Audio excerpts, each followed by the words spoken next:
Competence plays a great part. And I'm not saying that to be falsely modest, which is that for a long while, particularly on television, I would say, maybe more than in books, but for a long while, professional chefs have taken over. Now, I love restaurants. I mean, this is a great town to be if you like restaurants. I love restaurants. I like what chefs do. However, I don't think it's inspiring to normal people. I think it's intimidating. And I think it's quite helpful for people to be reminded, to be allowed to remember that food is about home cooking, that no one on their deathbed says, I want some spun sugar, or I want some sort of puff pastry with eggplant in a stack and a coulis. They don't want that. We want roast chicken and a pork chop.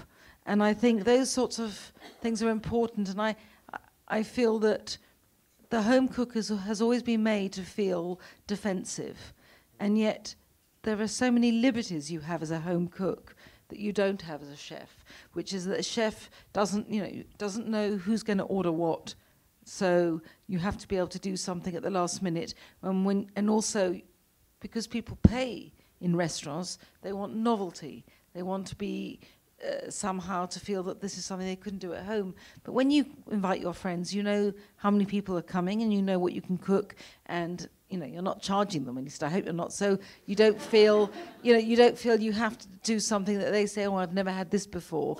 And in fact, in a way, it's an odd thing to say as a food writer, but I think if the food becomes the dominant force in your home, it's wrong. I mean, I love food and I'm incredibly greedy, but I don't want to interrupt conversation at dinner for people to notice what they're eating. I want it to facilitate everything else, and conversation is important and friendship's important.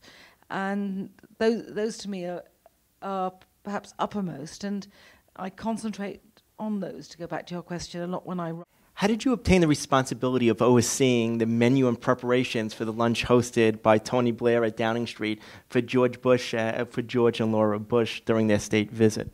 Well, to the best of my knowledge, it was Laura Bush's request that she'd seen when I used to write for the New York Times, she'd seen a soup recipe and liked it. I don't know, but when I was asked to do it, I did say, look, I'm not a caterer, not even a cook. There is no way I can do this. It would give me a nervous breakdown, but I'm very happy to do a menu.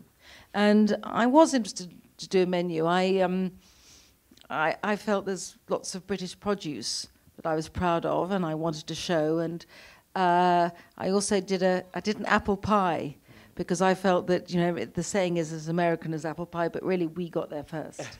And I wanted to show that. And there's an old English saying, which is, an apple pie without cheese is like a kiss without a squeeze.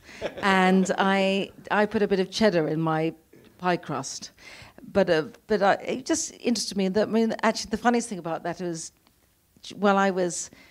everything had to be tasted to make sure I wasn't poisoning your president.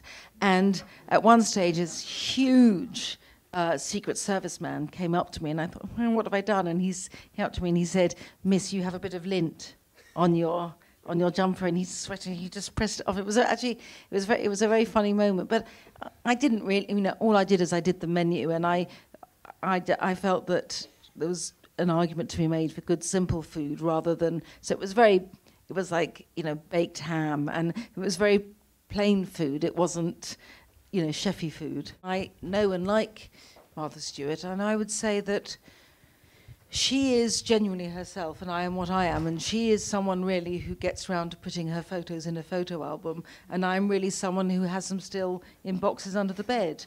And, you are what you are. And so... I think as long as you're not pretending to be something other than yourself, it kind of works. I wish I were more like that, and I wish I didn't lose everything. But that's the person I am, and I'm sure if she saw the mess in my kitchen, she'd need, the smelling salts.